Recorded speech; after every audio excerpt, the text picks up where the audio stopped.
I was standing in this Portland airport, right outside baggage claim, holding my garment bag in one hand and pulling my suitcase with the other. I'd flown in for one night. No vacation. No cute I'm home photo. Just a tight schedule and a uniform that was pressed so sharp it could cut someone's ego in half. I opened my phone and did the one thing I told myself I wouldn't do anymore. I asked my family for something normal. I typed into the family group chat, "Flight lands at 3 p.m. Can someone pick me up?" I stared at the message for a second before sending it. Not because it was complicated, because it shouldn't have been. The reply came fast, like she'd been waiting for a chance. "My sister Kinsley, take an Uber. No one has time to pick you up. We're not your taxi. No welcome home. No how was your flight." Not even a fake smile in text form.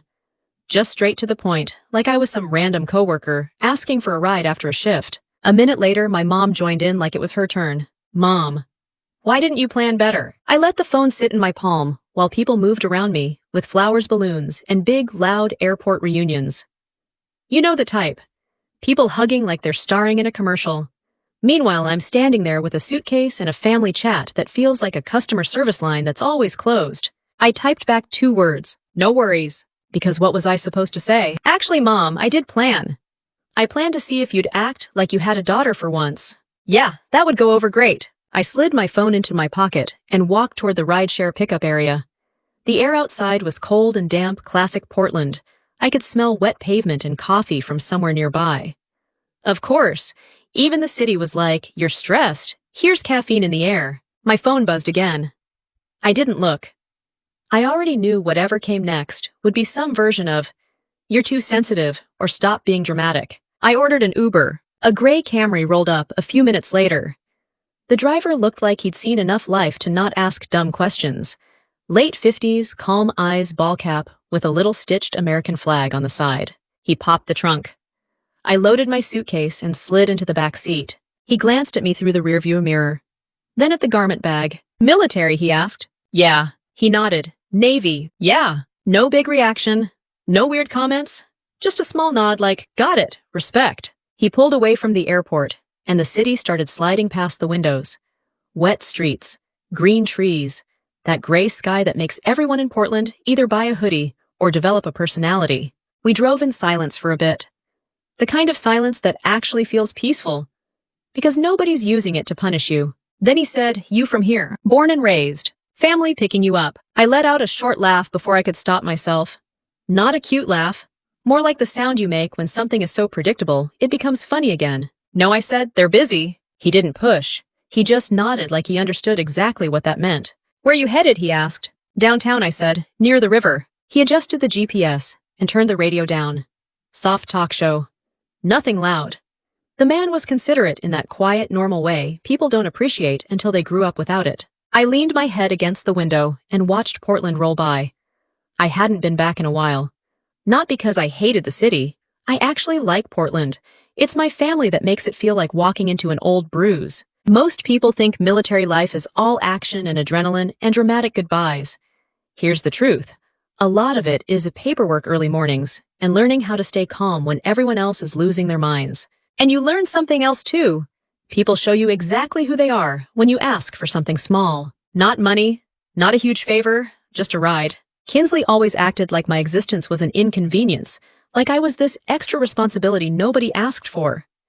She's older than me by 2 years, and somehow she spent those 2 years learning how to make everything about her. Even my life. Especially my life. I could already picture her reaction later when she remembered what she texted me. She'd probably say she was just joking. That's her favorite move. Say something cruel, then call it humor when you don't laugh. We stopped at a red light near the Willamette. The driver glanced back again and said, "You in town long?" Just the day I said. He raised his eyebrows. "That's it." "Yeah, in and out." He didn't ask why. He didn't need to. People don't fly in for one day unless something matters. He dropped me near my hotel, and I thanked him. He waited while I grabbed my suitcase. As I shut the door, he said, "Hey." I looked back. "You did the right thing joining up," he said. Not everybody gets the family they deserve. That hit harder than it should have, because it was true and simple, and he said it like it wasn't a big deal. Like it was just a fact. "Thanks," I said. He nodded once and drove off. I stood on the sidewalk for a second, with the rain misting my hair and my garment bag hanging from my shoulder. Then I walked inside. Upstairs, I changed quickly. Shower hair pulled back light makeup. Nothing fancy. I wasn't going to a nightclub. I was going somewhere that required real posture. I checked my phone again. The family chat had more messages.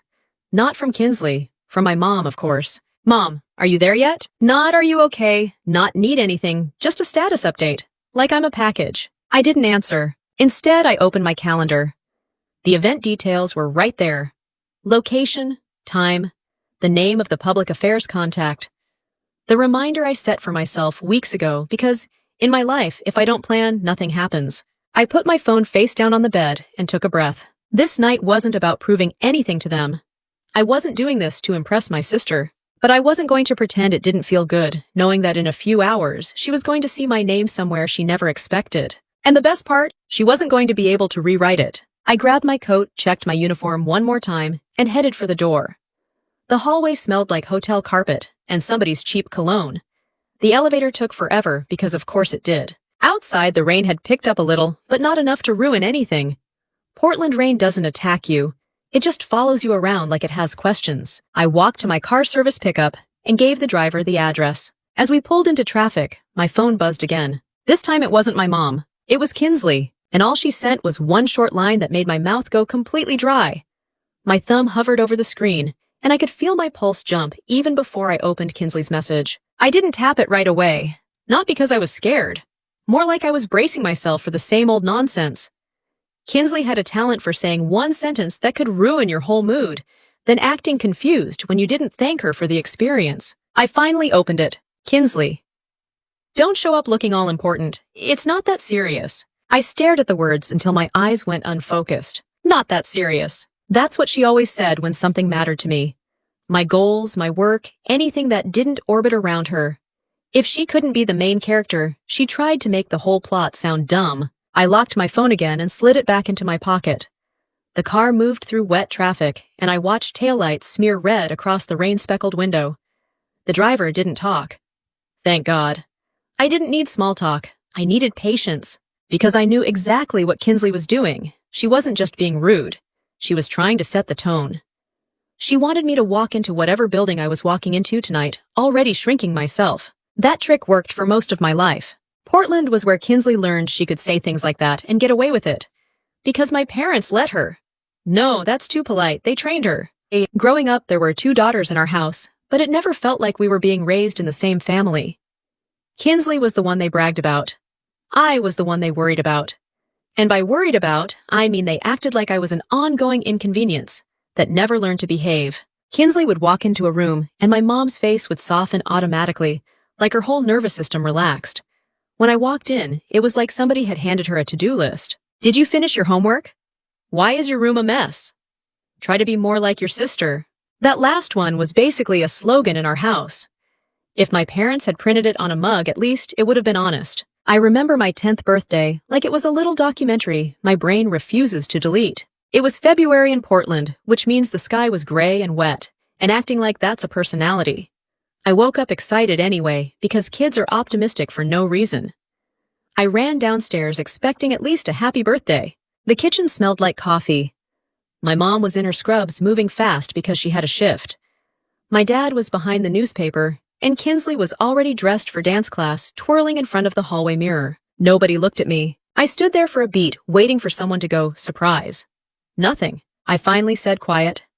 It's my birthday. My mom didn't even turn around. She just said I'm busy.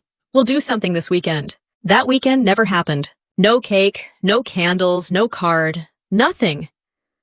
The only birthday thing that happened was Kinsley joking that maybe I forgot my own birthday because I live in my head too much. My dad laughed, like it was adorable. That was my first real lesson. If Kinsley said something sharp, it was funny. If I said anything about being hurt, it was dramatic. A couple years later, I won first place in a city speech competition. Middle school. Big auditorium. Bright stage lights. They called my name and handed me a medal, and I looked out into the crowd like a complete idiot expecting to see my parents. The seats for families were right there. Front section, clear view, empty. Afterward, my teacher told me she was proud, and a stranger's mom hugged me like she knew me. I smiled and acted normal. Then I went home with the medal in my backpack. My mom didn't ask how it went. My dad didn't ask what I talked about. Kinsley didn't even pretend to care. But I didn't need to guess why. Kinsley had a school fashion thing a month later. Not even a big deal. She didn't win anything. She just walked around a gym in a dress while people clapped politely.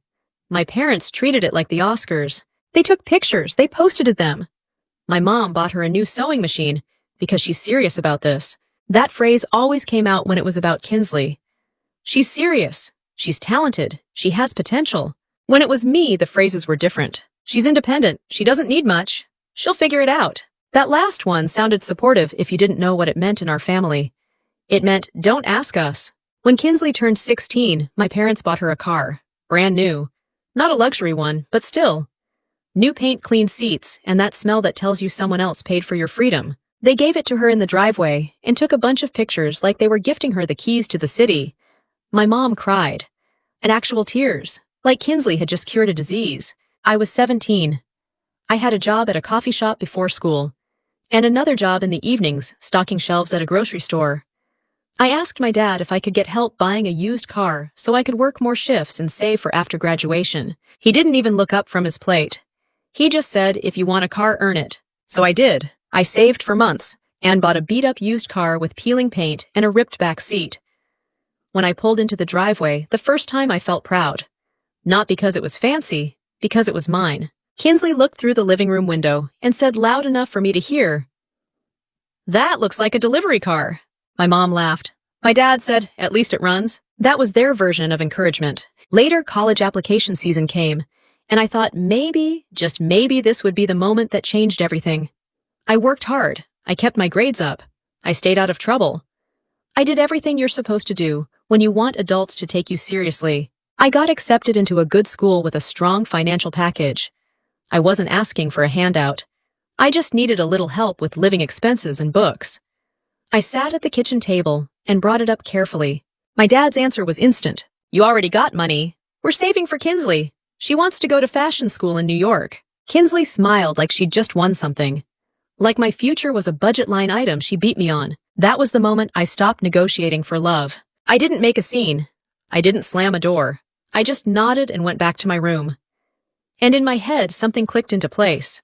If I stayed, I'd spend my whole life trying to earn scraps of approval from people who only noticed me when they needed someone to compare Kinsley to. So I left. Not dramatically. Not with a big speech. I just chose a path where nobody cared who my sister was. When I told them I was joining the military, my mom blinked like I said I was moving to Mars. My dad asked one question. "Why would you do that?" Kinsley smirked. "You won't last." I remember standing there in the living room, looking at the three of them, and realizing something almost funny. They didn't know me at all. They knew the version of me they created in their heads. The quiet one, the convenient one, the one who took whatever treatment they handed out and called it normal. That girl didn't exist anymore. The car slowed as we approached my drop-off. I could see the glow of downtown lights reflecting off wet streets. My fingers curled around the strap of my garment bag. I didn't need Kinsley's permission to feel proud tonight. I didn't need my mom's approval to exist, but I could still feel it, that old reflex, the one that wanted to be seen. My phone vibrated again in my pocket like Kinsley had more to say. I didn't pull it out. Not yet. I stared ahead at this building coming into view, and for the first time in a long time, I felt something I hadn't felt back in that kitchen table conversation. Control. I tightened my grip on the garment bag strap like it could keep my nerves from slipping out of my hands. The driver pulled up to the curb and said, "This you?" "Yeah," I said. He nodded toward the entrance. "Good luck tonight." "Thanks." I stepped out into the rain, and the cold air hit my face like Portland's way of saying, "Welcome back." I walked under the awning and paused long enough to check my reflection in the glass door. Hair pulled back, uniform bag clean, no lint, no wrinkles, no space left for anyone to say I looked messy or unprepared. Because in my family, if they couldn't criticize your choices, they'd criticize your appearance. It was their hobby. Inside, the lobby was warm and smelled like lemon cleaner and cheap carpet. A couple people in suits walked by, like they had somewhere important to be. I did too. Just not the kind of important they recognized. As I headed to the elevator, my brain did what it always did when I came back to Portland. It tried to rewind my life. Like the city was a button and my memories were on autoplay. I hadn't joined the Navy because I loved the ocean. I mean, sure, the ocean's great. It's big, it's dramatic, and it doesn't ask you to be more like your sister. I joined because I needed a clean reset. My senior year of high school, I lived on schedules. Wake up early, work a shift. Go to school, do homework work, another shift sleep. I learned how to function on 4 hours and caffeine. I learned how to smile while being exhausted. I learned how to stay quiet when my own house felt like a place I rented emotionally. Kinsley, meanwhile, floated through life like she had a permanent safety net. She always had a new plan, a new dream, a new reason someone should help her. And my parents ate it up. I remember one night in the kitchen. I'd just gotten my acceptance letter and financial aid package from a state school I was proud of. I wasn't asking them to pay tuition. I knew better than that. I just needed help with the gap books, a meal plan, maybe not working 2 jobs right away. I laid it out carefully, like I was presenting a case in court. My dad's response was immediate. "You have aid. You'll be fine." My mom nodded like he'd just said something wise. "You're independent, Brielle. You always have been." Kinsley was at the counter, scrolling on her phone, pretending not to listen, while listening to every word. Then my dad added, "We need to save for Kinsley. New York isn't cheap." Kinsley didn't even look up. She just smiled like she'd been waiting for the scoreboard to update. That was the moment I stopped expecting fairness. I'd known it intellectually. That night, I felt it in my bones. A week later, I went to a career fair at school. There were tables lined up across the gym.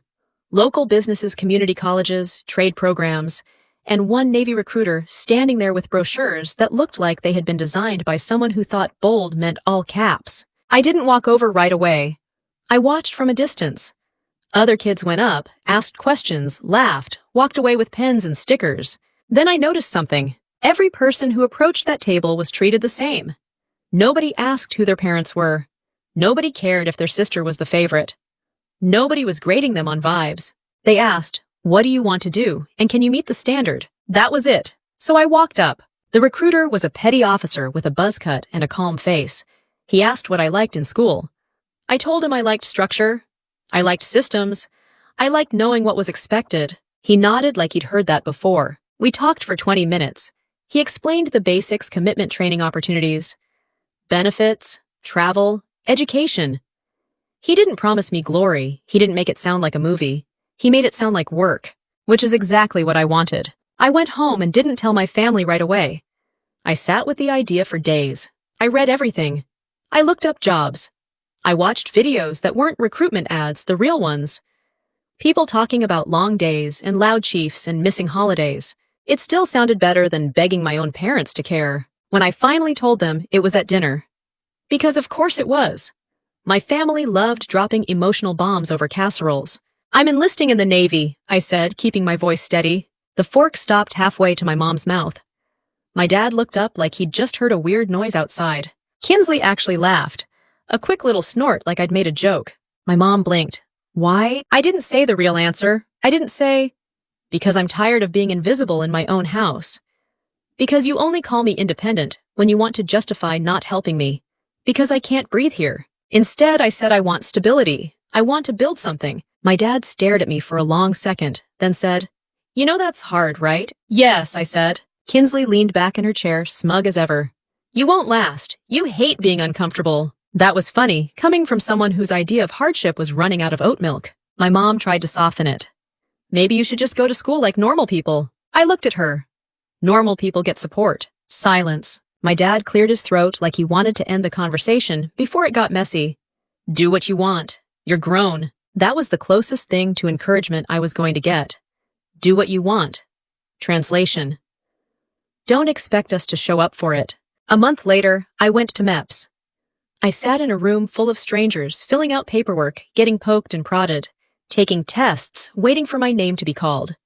It wasn't glamorous. It was fluorescent lights and plastic chairs, and people trying not to look nervous. I actually felt calm, because for the first time, I was in a place where nobody knew my family story.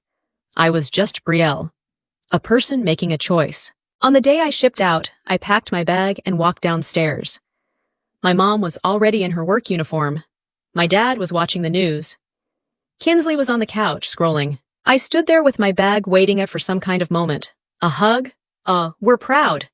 Anything. My mom said, "Text when you land." My dad said, "Be careful." Kinsley didn't look up.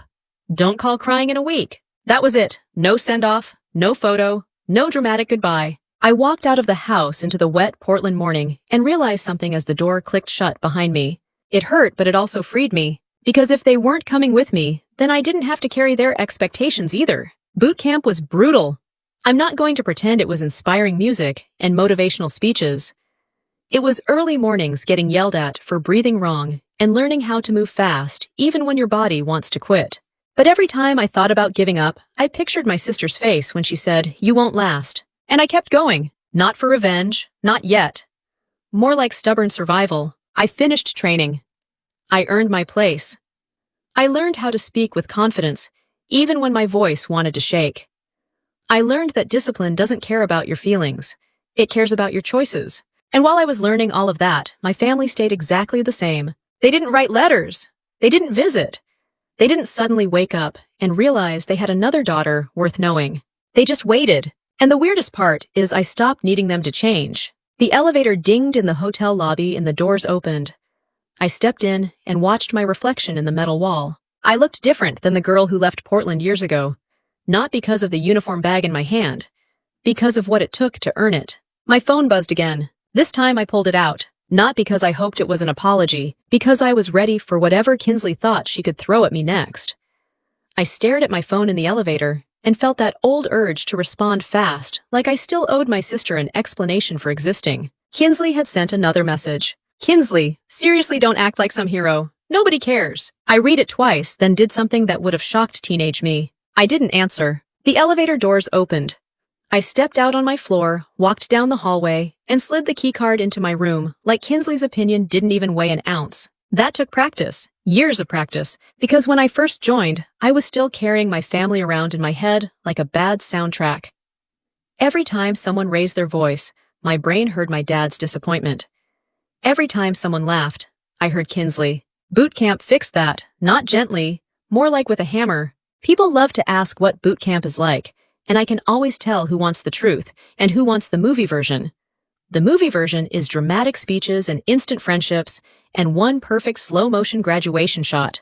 The real version is you being tired, confused, and moving fast in shoes that hate you. I went to Great Lakes in the winter, which was my first mistake. I thought Portland rain was annoying. Great Lakes winter is like the air itself is mad at you. The first night they shaved down everything that made you feel like yourself. Not literally shaved, though some people did get the special haircut experience, but the rest of it. Your schedule, your privacy, your comfort, your ability to ask why without someone making you regret it. They told us where to stand, when to sit, how to speak, how to fold a shirt, like our lives depended on it. I remember the first time I got yelled at. I wasn't even doing something rebellious. I blinked wrong. I'm pretty sure I blinked wrong. A petty officer got in my face and said, "Recruit Hayes, are you confused?" "No, petty officer." "Then why do you look confused?" "Because you're screaming at me about socks, sir." But I didn't say that. I learned it fast that sarcasm is only funny when you're not the lowest person in the building. The days turned into a blur of running, drilling, cleaning, learning, repeating. The kind of routine that strips you down until all that's left is discipline and whatever stubbornness you showed up with. And I showed up with a lot, not because I was naturally tough. Because my family trained me for it without meaning to. When you grow up being ignored, you learn how to handle silence. When you grow up being compared, you learn how to keep going, even when you don't get praise. Boot camp thrives on that. But there was one moment early on when I almost cracked. It was week 2. We'd been doing PT before sunrise, and my legs were aching in a way that didn't feel normal. Shin splints, they told me. That sounds cute, like a minor inconvenience. It's not. It's pain that turns every step into a decision. I went to sick call because I wasn't stupid. I'd watched people try to push through injuries and end up recycled, stuck there longer or worse. The corpsman looked at my legs, asked a few questions, and said, "You need to take it easy. Take it easy. In boot camp. That's like being told to relax during a tornado." I got put on light duty for a short stretch. No running, less impact. It should have been a relief. It wasn't, because the second you get pulled from the group, you feel it. The whispers, the looks, the quiet judgment that you're weak. And for a girl like me, being labeled weak was a trigger. I'd spent my whole life being treated like I wasn't enough. I wasn't about to let boot camp stamp that on me too, so I did the rehab stretches. I iced. I followed instructions, but every night lying in my rack, I'd stare at the ceiling and think, if I fail this, Kinsley will be right. And she'll never shut up about it. That thought annoyed me so much it kept me alive. There was a petty officer, Chief Wilcox, who ran our division like her life depended on it. She didn't yell for drama. She yelled because she expected you to be sharp.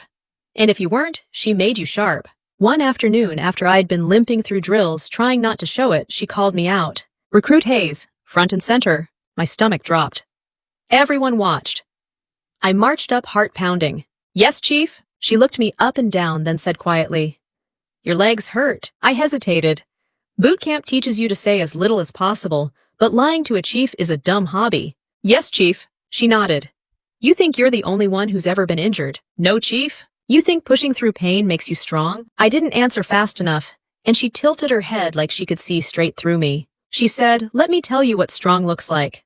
Strong looks like doing what keeps you in the fight, not what makes you look tough for 5 minutes. And that hit me like a slap. Not because it was harsh, because it was true. Back home, strong meant swallowing everything and pretending you didn't care. In the Navy, strong meant taking care of the machine, your body, your mind, so you could show up when it counted. Chief Wilcox dismissed me with one sentence. "Get smart. I need you graduating, not limping for attention." Limping for attention. If she knew my family, she'd know attention wasn't my thing. I was limping because I was scared of going back to being the one who couldn't. After that, I stopped trying to impress anybody. I focused on getting through. Clean movements, tight corners, correct answers, one day at a time. There were nights when the barracks finally went quiet, and I'd pull out the small notebook I kept folded in my pocket. I wrote reminders to myself like I was my own drill instructor. Don't quit. Don't argue. Don't take it personal. Finish what you started. I wrote one more line one night after a rough day. Nobody in Portland decides who I become. Letters came for other recruits. People would read them under their blankets, smiling, crying, folding them carefully like treasure. I got one letter my whole time there. It was from my mom. It wasn't "we're proud." It wasn't "we miss you." It said, "Make sure you're eating enough. Kinsley says hello. Kinsley says hello." I remember staring at that sentence and laughing silently. Not because it was funny, because it was so on brand it almost felt like satire. Even when I was grinding through boot camp, she still found a way to be inserted into my life like a footnote I didn't ask for. Graduation day came. It wasn't slow motion. It was cold air, tight formations, and families cheering. I stood in line and watched other recruits run to their parents afterward, hugging, taking pictures. I walked to the side with my sea bag and waited for a call. My mom answered on the second ring. "You done?" she asked. "Yes." "That's good," she said, like I'd just told her I finished doing laundry. "Your dad's working. Kinsley's out." I looked out at the crowd and felt something settle in my chest. Not sadness, not anger, certainty. I wasn't going to get the family moment, so I stopped chasing it. And the second I stopped chasing it, I felt lighter. When I got to my first command, I started over again. New place, new expectations, new people who didn't know my past. I wasn't Kinsley's sister. I wasn't the quiet one. I was just Hayes. And the work didn't care about my feelings. It cared about results. That's what I liked about it. Back in my hotel rooms now, I hung my garment bag carefully and laid out everything I needed. Shoes aligned, name tag ready, hair ties in place, the kind of preparation you learn when you've been responsible for yourself for a long time. My phone lit up again, group chat this time. "Mom, where are you staying?" "Dad, what's this thing tonight?" Kinsley didn't say anything, which meant she was watching. I set my phone down and zipped my bag with a slow, steady motion. I wasn't going to explain, not anymore. I picked up my jacket, checked the time, and walked out because there was a place I had to be, and people there actually meant it when they said they needed me. I stepped into the drizzle and let the cold air wake me up the rest of the way. The car service smelled like peppermint gum and someone's attempt at new car spray.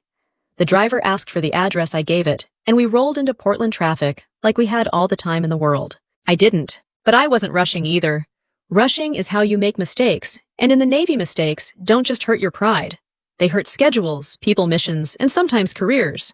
That's the part civilians don't always get. They think military is all hero shots and dramatic music. Most of it is systems, and systems only work when someone cares about the small stuff. I learned that at my first command. I was assigned to a shore unit. Not a ship at first, which was fine by me. Shore duty isn't easy, it's just a different flavor of chaos.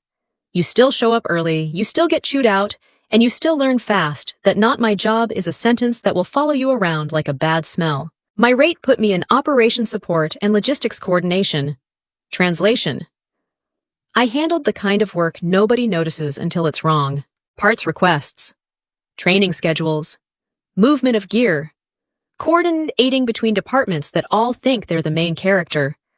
I was the person making sure someone else's plan didn't fall apart because of a missing form or a misread line. On day one, a second-class petty officer tossed a stack of papers on my desk and said, "Figure it out." No guidance, no warm welcome, just the classic Navy onboarding package stress and a to-do list. I looked at the paperwork, asked a couple questions, and he shrugged like he couldn't believe I was speaking. "You new sailors always need your hand held," he said. I smiled. "No, petty officer. I just don't enjoy doing things twice." He stared at me for a second, then walked off. That became my pattern. I didn't argue. I didn't beg for approval. I did the work clean. I asked what mattered. I fixed what was broken. I stayed late when it counted. I didn't stay late to impress anybody. I stayed late because I refused to be the reason something failed. And that didn't make me popular at first. There's a weird type of person in every workplace who gets uncomfortable when someone is competent and quiet. They don't know where to place you. If you're loud, they can dismiss you. If you're messy, they can feel better about themselves.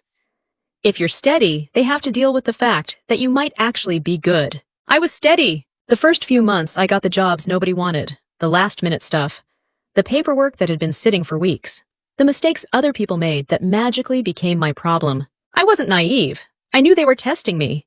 But here's the thing. When you've been tested your whole life, you stop taking it personally. You just pass. There was one week early on that almost broke me, not physically, but mentally. We were prepping for a major evaluation, readiness inspection. Everyone was stressed, everyone was snapping, and half the office was running on caffeine and denial. 2 days before the eval, I found a mismatch in a training tracker. A small error on paper, but it meant a whole section looked unqualified. If we'd gone into the evaluation like that, it wouldn't have been a whoops. It would have been a problem with consequences. People love consequences when they can pin them on the newest sailor. I walked it to my supervisor. He barely glanced at it. "It's fine." "It's not," I said calm. "It's wrong.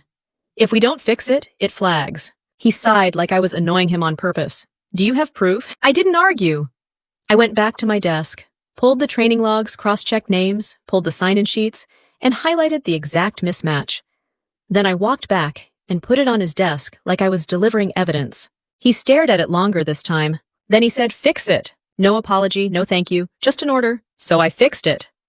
I stayed late, updated the tracker, verified it with the departments, ran it back through our system, and got signatures.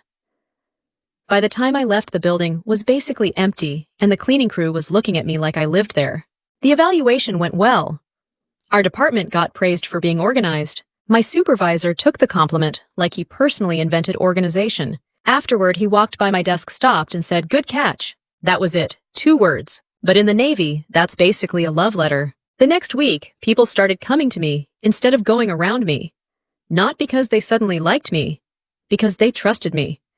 They knew if I said something was handled, it was handled. That's how respect works in the fleet. You don't win it with speeches.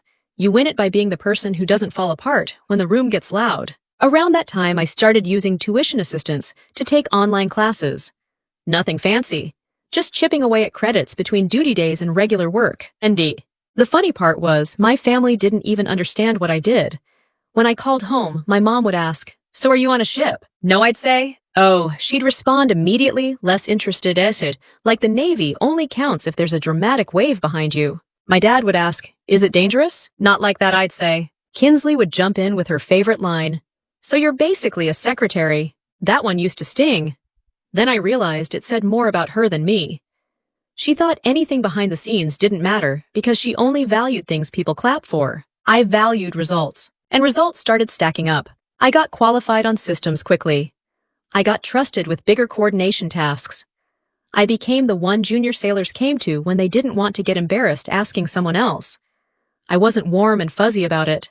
I just answered questions and moved on, because I remembered what it felt like to be alone and confused.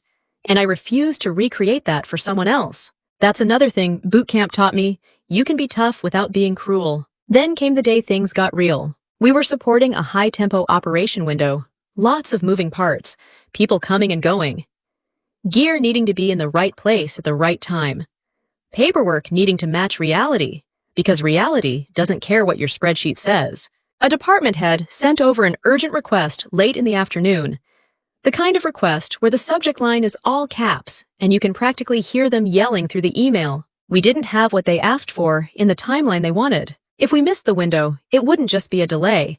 It would affect the entire schedule chain, which means somebody higher up would start asking questions, and those questions always roll downhill. My supervisor was already gone for the day. Of course. I stared at the request, then at the clock, then at the list of options, and I made a decision. I called the department, directly asked what they actually needed versus what they thought they needed, and found a workaround that kept the operation on track without violating policy.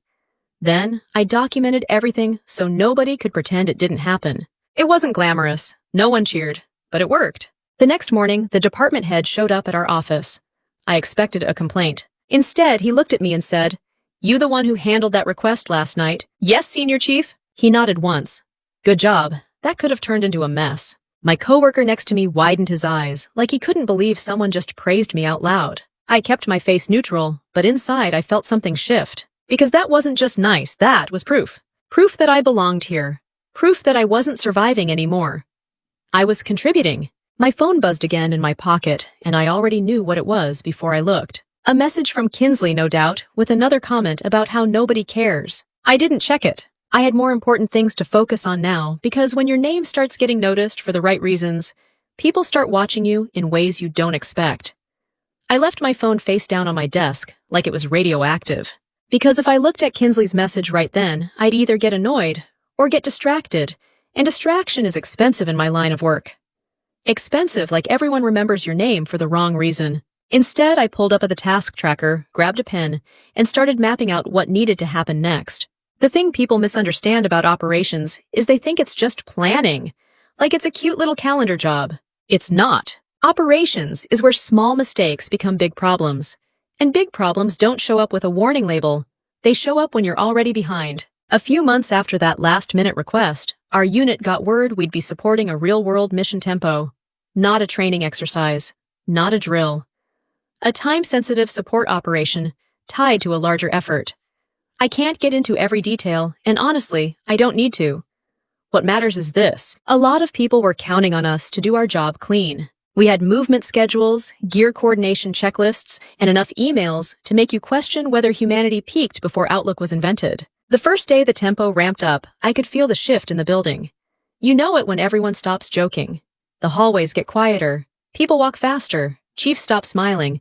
The air feels sharper. That's when you learn who's solid and who's just loud. I was in the middle of updating a movement roster when a message popped up from a department I didn't usually deal with directly. It was from someone senior, one of those emails that makes your stomach tighten because you can tell they're already irritated. Subject line: urgent movement discrepancy. Great! Love that. I opened it and read the details. The roster they received didn't match the finalized schedule. Names didn't line up. Time blocks were off. A piece of equipment listed for one team was showing under another. On paper, it looked like we were about to send the wrong people with the wrong gear at the wrong time. If that happened, it wouldn't just be embarrassing. It could create a chain reaction, delay safety issues, missed windows, and a whole lot of angry leadership asking why everyone suddenly forgot how to read. I checked our internal copy. Ours looked right, which meant someone else was working off an old version. That sounds small. It's not small. In operations, old version is how things break. I stood up and walked straight to the shared printer area where the latest roster copies were kept. I flipped through the stack. Then my eyes caught it. 2 versions. One marked final and one marked final updated. You know what that means? It means someone did the classic mistake. They updated a document, but didn't control distribution. So, half the unit was living in yesterday, while the other half lived in today. That is how you end up on someone's never trust again list. I took a breath and did what I always do when something starts to slide. I made it smaller. Step 1. Confirm which version leadership approved. I called my supervisor, who was in a meeting. He didn't answer. Step 2. Find the approving signature or message. I dug through emails and found it. The final updated version had been approved the night before by our operations officer. It was legit. Step 3. Figure out who had the old version and stop it before it spread further. I walked to the other office and asked who printed the rosters. A third class looked up and said I did. Why? I didn't yell. I didn't make a scene. I just said, "Which file did you use?" He opened his laptop and clicked the attachment. The wrong one. I nodded. Okay, we're fixing it now. His face went pale. Am I in trouble? That was the moment I realized something. Nobody wants the mission to fail. Most people mess up because they're overwhelmed or rushing, not because they're evil. Kinsley could learn something from that, honestly. I said, not if we handle it fast. Then I moved. I printed the correct version, stapled it, and took it straight to the departments affected. I also sent a corrected email with a clean subject line and a bold note, please disregard prior version, use attached. But I didn't stop there. Because I've learned you can't rely on please disregard when you're dealing with stressed out people and deadlines. I started calling. One by one, I got the responsible leads on the phone, confirmed they had the updated roster, and asked them to verbally verify their personnel and gear list. It took time. It took patience. It took the kind of calm tone you use when you're trying not to scream at a printer. Halfway through, my supervisor finally called back. What's going on? He asked, voice tight. We have 2 versions of the movement roster floating, I said. Old one got printed and distributed. I'm recalling it and confirming departments have the approved update. There was a pause. Then he said, who did it? I could have thrown the 3rd class under the bus. People love having a scapegoat. It makes leadership feel productive. Instead, I said, it's a process problem. We need version control and a single point of distribution. Another pause. Then handle it, he said. Keep me updated. I did. I handled it. We got the right people with the right gear on the right schedule. We didn't miss the movement window. We didn't create a safety issue. We didn't get ripped apart in a meeting the next morning. And the best part, nobody outside operations even knew what almost happened. That's the thing about doing your job well. Sometimes the reward is that nothing goes wrong. Later that night, I was still at my desk, documenting the corrective actions. Because if you don't document it, it didn't happen, and then it happens again. My supervisor walked in. He looked tired. His eyes went to the roster on my desk, then to the notes I'd typed. You caught that? He asked. Yes. He nodded slowly. Good. That could have been ugly. That was his version of a compliment. Then he surprised me. He pointed at the top of my notes. Email this to me and the ops officer. We're putting in a new control procedure. I blinked. Copy. He paused at the doorway and looked back. Hayes, he said. Yes, petty officer. You ever think about taking on more responsibility? Leading some of this officially? I didn't answer right away because my brain was busy processing the fact that someone was asking me that seriously. Like, LPO track, I asked. He nodded. Something like that. You've got the temperament for it. Temperament. That was such a Navy compliment. It basically means you don't lose your mind when everything's on fire. I thanked him and kept working, but inside something shifted again. Because in my family, responsibility was a punishment. It meant doing more with less while someone else got credit. In the Navy, responsibility was recognition. It meant people trusted you enough to put weight on your shoulders. A week later, I got called into the office. Not for trouble. For an award write-up. Not a huge medal. Nothing that would get me on a national stage. But a command-level recognition for my work during the tempo push. The kind that actually matters in a career. The kind that gets noticed. The admin clerk told me public affairs might want a photo. I said, for what? She shrugged. They're doing a hometown spotlight thing. Some local station asked for feel-good military stories. I almost laughed. My life was not feel-good. It was mostly spreadsheets and stress. But I nodded. Okay. When I walked back to my desk, my phone lit up again. A missed call from my mom. Then a text. Mom. Your aunt says she saw something about you online. What is it? I stared at the message. Interesting how nobody had time to pick me up. But suddenly, everyone had time to ask questions when my name might be attached to something they could brag about. I didn't respond. I opened my email instead. There was a calendar invite sitting there, with tonight's schedule, the location, and the public affairs contact, everything timed down to the minute. I read it once, then again, then set my phone down slowly. Because if Portland wanted to pay attention now, it was going to happen on my terms. I slid the calendar invite open again, not because I didn't understand it, but because I wanted to make sure I wasn't imagining how perfectly the timing lined up. Thursday. Arrive PDX, 3:00 p.m. Uniform check, 5:45 p.m. Arrival at venue, 6:30 p.m. Ceremony, 7:00 p.m. Local media present. Public affairs live stream. Everything was planned down to the minute. The only unplanned part was my family acting like my existence was a scheduling issue. I kept my phone in my pocket the whole ride from the hotel. Not because I was being dramatic, but because I didn't trust myself not to look. My mom's message was still sitting there, and I already knew what it would turn into. She'd either pretend she always supported me, or she'd ask some dumb question like, "Do you get paid extra for that?" As if respect comes with a coupon code. The car service dropped me at a small prep spot near the waterfront where public affairs had asked me to meet for a quick check-in. Nothing fancy, just a clean room, a couple folding chairs, and two people with clipboards acting like they could solve world peace if you gave them enough forms. A petty officer from PA introduced herself. Hayes. "Thanks for being early." "I'm always early," I said. She smiled. "Yeah, we can tell." She checked my uniform like she was inspecting a museum piece. "Name tag good, ribbons good, hair solid. You'd be surprised." "I wouldn't," I said, and she laughed. Then she handed me a small card. "If the reporter asks questions, keep it simple. Don't get into sensitive details. Talk about teamwork. Keep it human." "Human," I repeated. "Got it." She looked up. "You nervous?" I thought about lying, but what was the point? Not about being on camera. More about, "Oh, it's cute. DC." The rest of it. She nodded like she understood without me explaining. In the military, people don't need your full backstory to recognize that family can be complicated. "Whatever it is," she said, "remember you earned this." I thanked her, stepped outside, and felt the drizzle hit my cheeks. Portland really doesn't know how to do a clear day. It's always damp like the city is sweating. My phone buzzed. I took it out before I could talk myself out of it. Group chat. Mom. "So what time is your thing?" "Dad, are we supposed to be there?" I stared at those messages and felt something almost funny rise in my throat. Because just a few hours ago, nobody had time to pick me up. Now, suddenly, they're worried about being supposed to be there. And Kinsley, my sister, the CEO of Unsolicited Opinions, hadn't written anything since her don't act important message. I didn't answer them. Not yet. I put the phone away and got into another car, headed toward the venue. The driver took the side streets past wet storefronts and coffee shops full of people who looked like they were writing novels they would never finish. I watched Portland slide by and thought about how many times I'd tried to make my family see me. I wasn't coming back for a hug.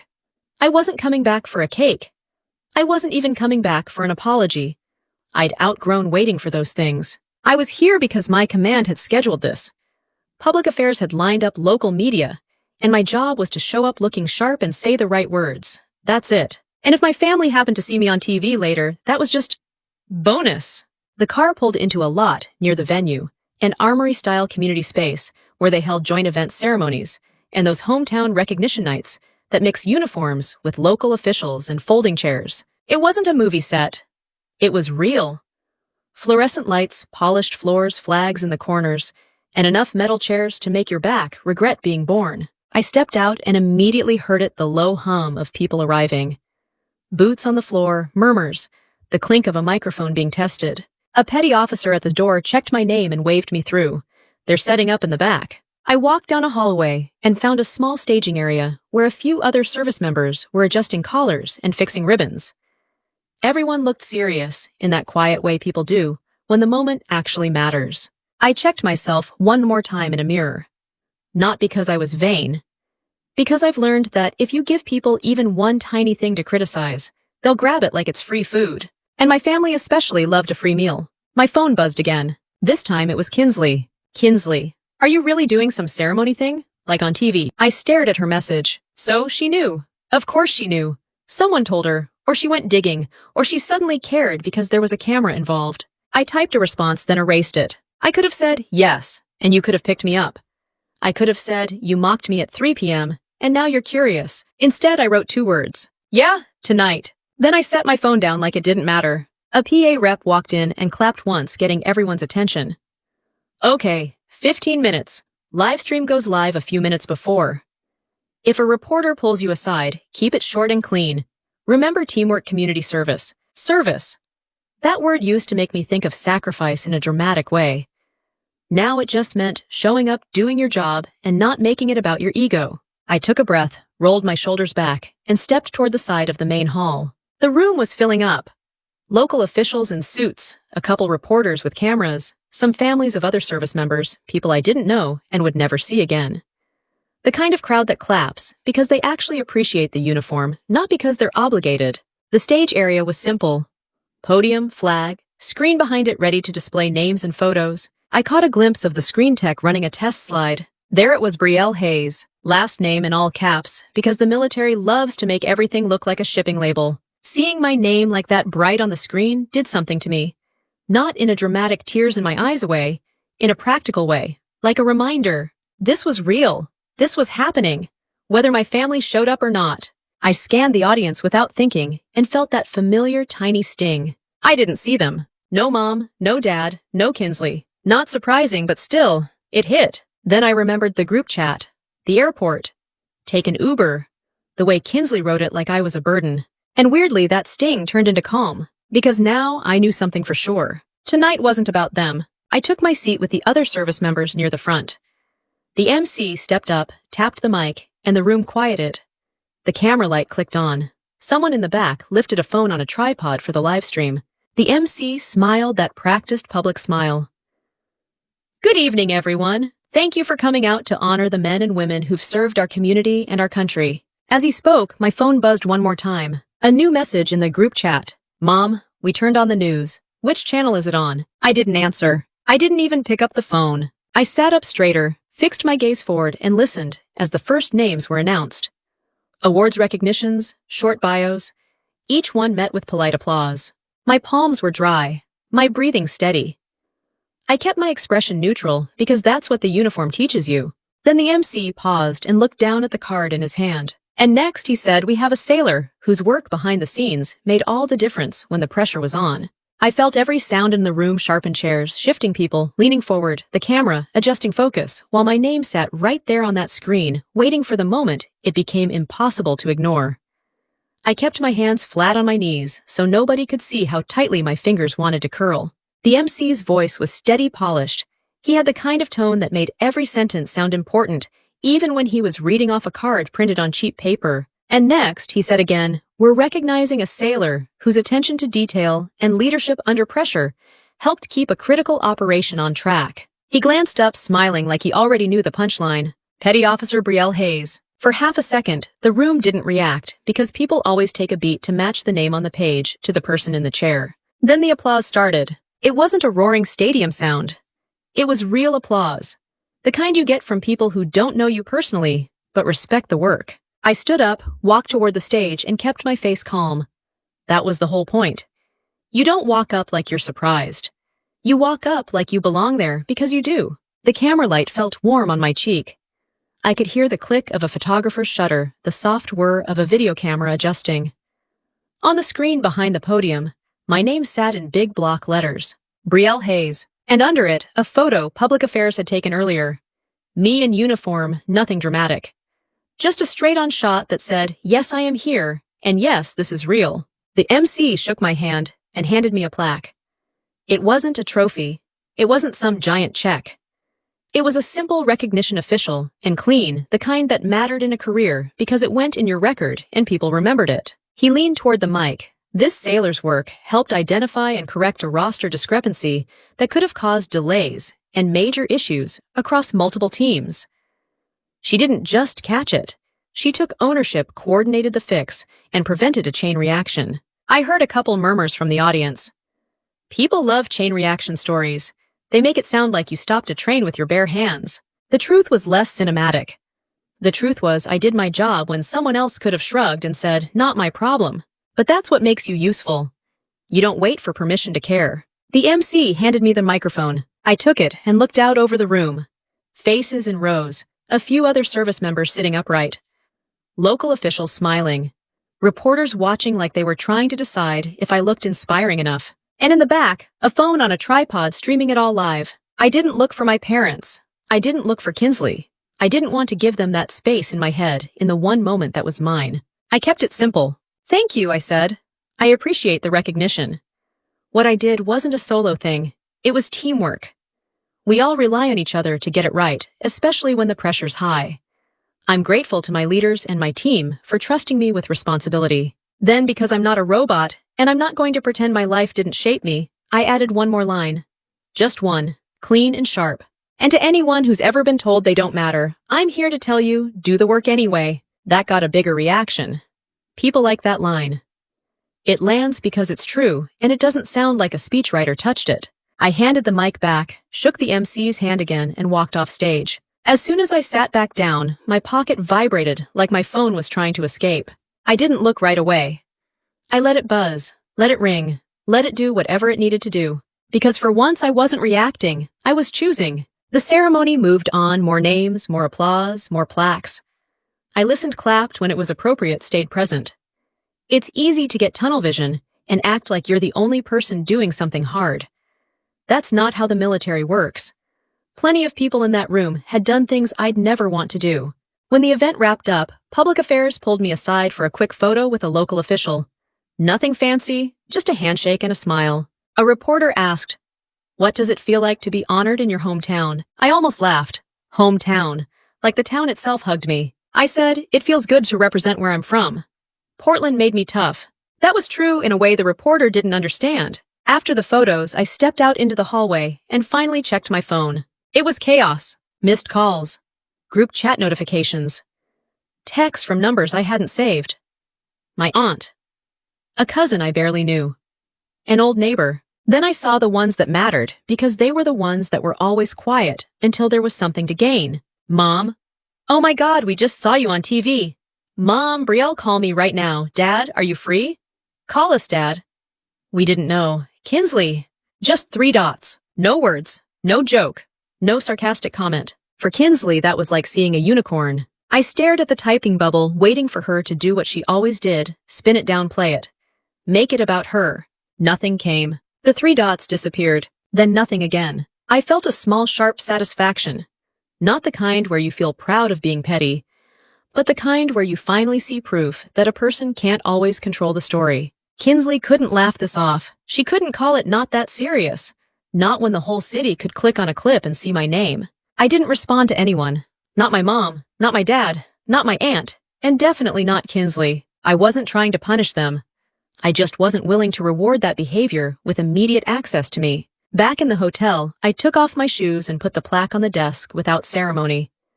Then I sat on the edge of the bed and let the quiet settle. My phone buzzed again. "Mom. We're so proud of you, Mom. Why didn't you tell us, Mom? You could have let us come." I read that last line twice. You could have let us come. As if I was the gatekeeper to their basic interest. As if I'd been hiding this from them out of spite. I didn't not tell them. They didn't ask. That's the whole point. If your love only activates after the news does a segment, it's not love. It's public relations. I set the phone down and walked to the window. Portland lights reflected off wet streets. Cars moved slowly.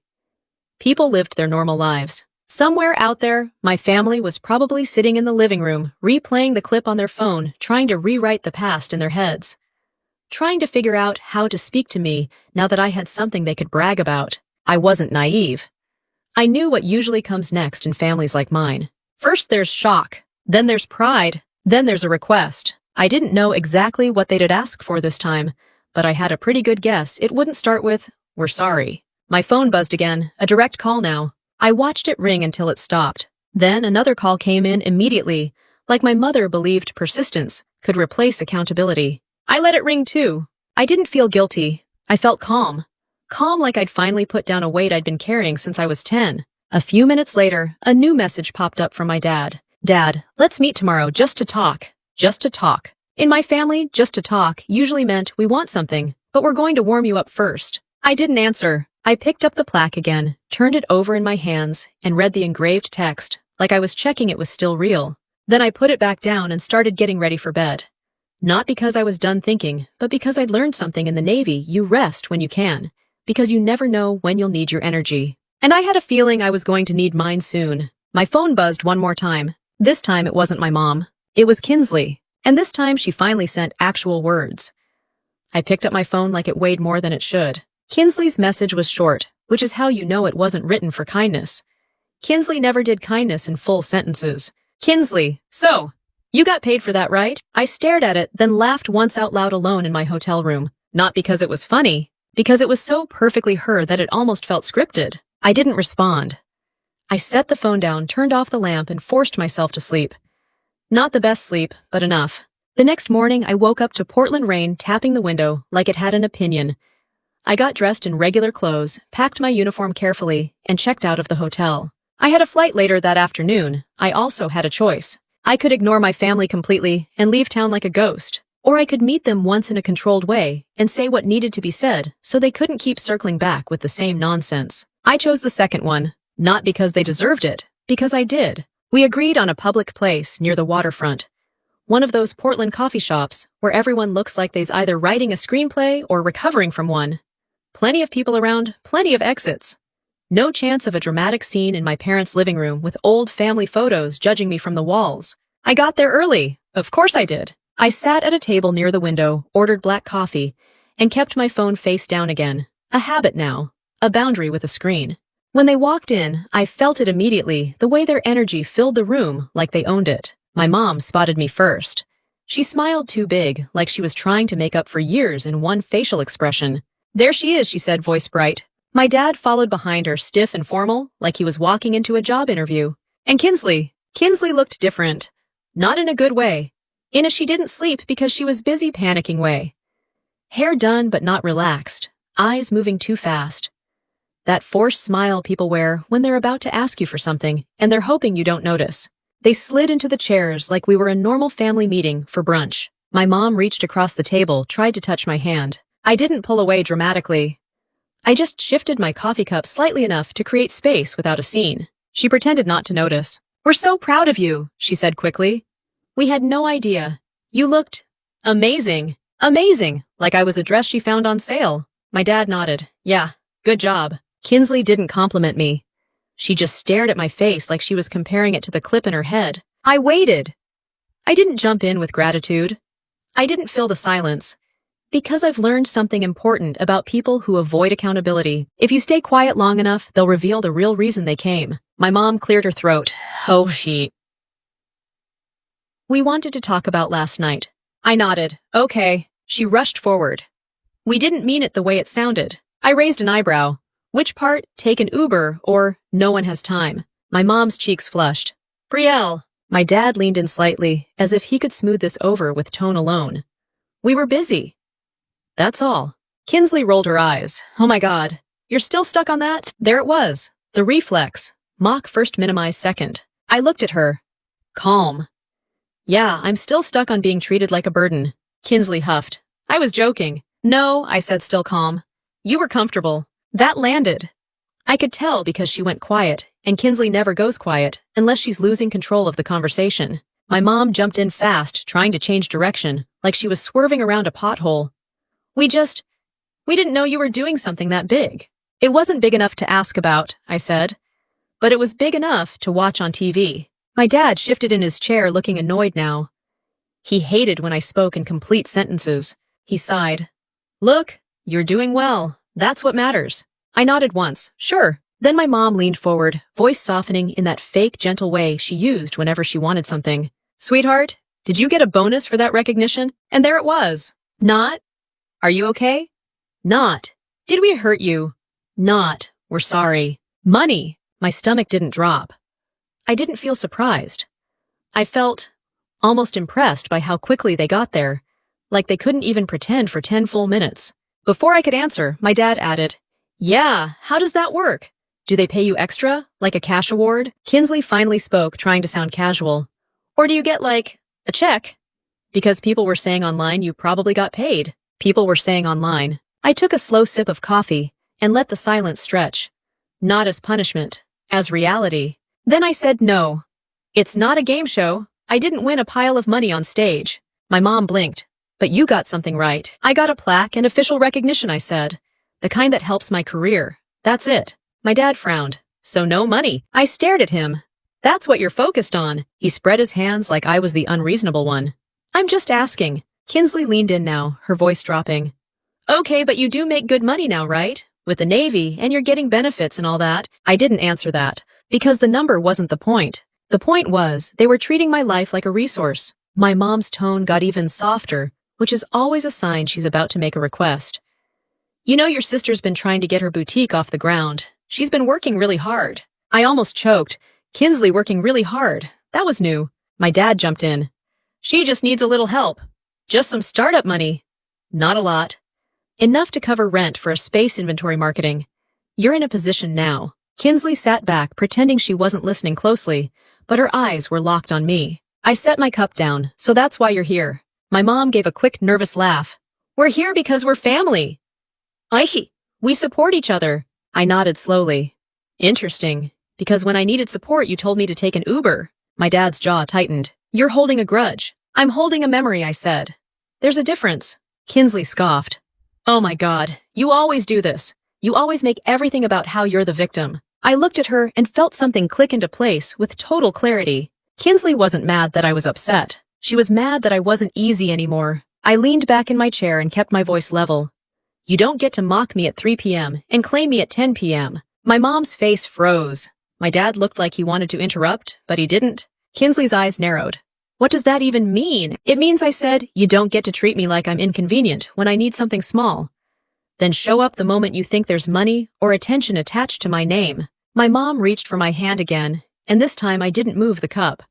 I just let her hand hang in the air until she pulled it back. She swallowed. We're proud of you. Pride isn't a substitute for respect, I said. And it's definitely not a substitute for being there. My dad leaned forward, voice low now. So you're saying no? I looked at him. I'm saying I'm not funding Kinsley's dream. Kinsley's face shifted instantly like her mask slipped. Wow. So you're just going to abandon your own sister? I almost smiled. Almost. Because the irony was so heavy, it could have been used as an anchor. I said I'm not abandoning you. I'm just not rescuing you. My mom's eyes welled, but I didn't buy it. She could cry on command when it helped her argument. Brielle, she whispered, family is family. I kept my voice quiet but sharp. Family isn't supposed to be one person giving and everyone else taking. My dad sat back, lips pressed together like he'd run out of ways to control the conversation. Kinsley crossed her arms and stared at me with that same expression she had when we were kids, and she wanted my parents to punish me. Only this time there was no punishment coming. I checked the time on my watch like it was just another appointment. Because in a way it was. Then I looked back up at all three of them and said, if you want help, I can help you do it the right way. Kinsley's eyes lit up for half a second. I continued before she could celebrate. I'll review a business plan. I'll point you to resources. I'll connect you with a mentor if I can. But I'm not writing a check, and I'm not putting my name on your debt. The table went silent. My mom looked offended. My dad looked insulted. Kinsley looked like she'd just realized I wasn't the same person she used to talk over. And I sat there steady because for the first time in my life, I wasn't asking them to choose me. I already had. I stood up slowly, not to make a scene, but to make it clear the meeting wasn't going to turn into a negotiation. My mom's eyes followed me like I'd just committed a crime. My dad looked irritated, like I'd violated some unspoken rule where parents are always right and daughters are always supposed to fold. And Kinsley looked like she was doing mental math trying to figure out what button to press next. Sit down, my dad said like I was 16 again. I didn't even blink. No. That one word hit this table harder than any yelling ever could. My mom tried to keep her voice sweet. Brielle, don't do this in public. I almost laughed. You mean like how you did me in public when you watched me on TV and started texting like you'd been my biggest fan the whole time? Her face tightened. That's not fair. It's accurate, I said. Kinsley scoffed loud enough that a couple people at the next table glanced over. You're really enjoying this, huh? Enjoying it, like I was throwing a party. I kept my voice low. I'm not enjoying anything. I'm just not pretending anymore. My dad leaned forward, elbows on the table. We're asking for help. You're in a better position now. That's how family works. I looked at him. No? That's how taking works. His eyes narrowed. Excuse me? I didn't raise my voice. I didn't need to. When I needed help, you told me to figure it out. When I needed support, you were busy. When I needed a ride from the airport, you told me to take an Uber. Kinsley rolled her eyes so hard I thought they'd get stuck. Oh my God, you're obsessed with that Uber thing. I turned to her. Because it wasn't about the ride. It was about what it proved. She opened her mouth ready to fire back, but I didn't give her room. It proved you don't show up for me when it cost you time, I said. But you show up fast when you think it might pay you back. My mom's voice shook. We are proud of you. I nodded once. Okay. Then be proud without trying to profit from it. Silence. For a second, nobody knew what to say because they weren't used to me speaking in full truths. In my family, we did half-truths. Let's not talk about that. We did guilt and avoidance, not honesty. Kinsley finally snapped. So you're just going to leave me hanging, like I'm nothing. I studied her face. She looked angry, but underneath it she looked scared. Not scared of failing, scared of losing her position. Kinsley had always been the center. The favored one. The one my parents protected from consequences. Now that I wasn't playing my role anymore, her whole system was wobbling. I said, Kinsley, you're not nothing, but you're not my responsibility. My dad slammed his hand lightly on the table, enough to rattle my mom's spoon. You're being selfish. That word used to work on me. It used to send me spiraling into proving I wasn't selfish. Proving I was good, proving I deserved love. Now it just sounded like a last resort. I tilted my head. Selfish would have been me cutting you off years ago and never speaking again. Selfish would have been me laughing at you the way you laughed at me. Kinsley's face went red. I didn't laugh at you. I looked her dead in the eyes. You told me not to act important. You told me nobody cares. You told me to take an Uber because you weren't my taxi. She opened her mouth, then closed it. My mom jumped in voice, pleading now. People make mistakes, Brielle. We didn't realize. I cut her off gently. You didn't realize because you didn't look. That line landed harder than anything else I'd said. Because it was simple. And true. They weren't evil masterminds. They were just comfortable ignoring me. My dad leaned back, arms crossed. So what, you think you're better than us now because you got some plaque? No, I said. I think I'm better than the version of me that begged for crumbs. My mom flinched like she'd been slapped. Kinsley stared at her nails like she suddenly found them fascinating. I exhaled slowly and made my voice even. Here's what I can do. If Kinsley wants to build something, I'll help her do it the right way. I'll sit down with her and go through numbers. I'll show her how to make a basic plan. I'll point her to programs, small business resources, whatever. But I will not give her money, and I will not sign anything that ties my name to her debt. My dad scoffed. So you'll give advice but not actual help. I nodded. Exactly. Because advice builds skill. A check builds dependency. Kinsley's eyes flashed. You think I'm dependent? I didn't flinch. I think you've been protected from consequences so long, you think consequences are someone else's job. My mom whispered, Brielle. I held up one hand, not to silence her, but to keep the conversation from turning into noise.